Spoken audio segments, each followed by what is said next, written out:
Tak hanya restoran atau rumah makan, warung tegal atau warung minuman pinggir jalan juga wajib membayar pajak restoran 10% dengan catatan yang dikenakan pajak beromset minimal Rp100.000 per hari atau Rp3 juta per bulan.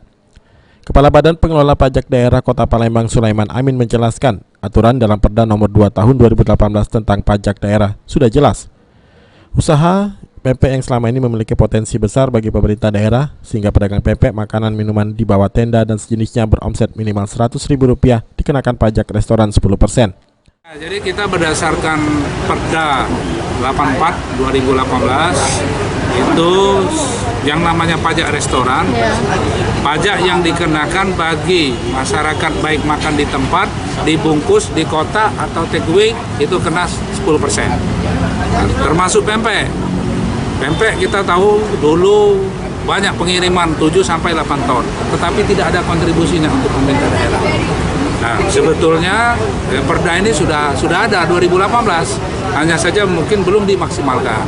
Tetapi sekarang kita maksimalkan seluruh restoran, seluruh tempat pempek, tempat pindang, rumah makan Padang yang dibungkus semuanya kena pajak 10%. Sebetulnya pajak ini hanya dikenakan untuk pembeli, bagi rumah makan tidak mengurangi omset mereka.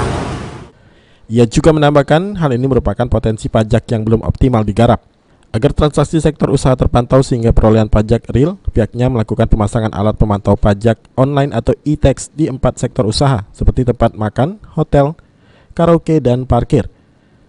Sulaiman juga mengatakan saat ini sudah terpasang 323 e-tax dan target 1.000 pemasangan jika masih ada sektor usaha yang membandel. Pemkot akan mencabut izin usahanya, menyegel, dan akan berurusan dengan KPK.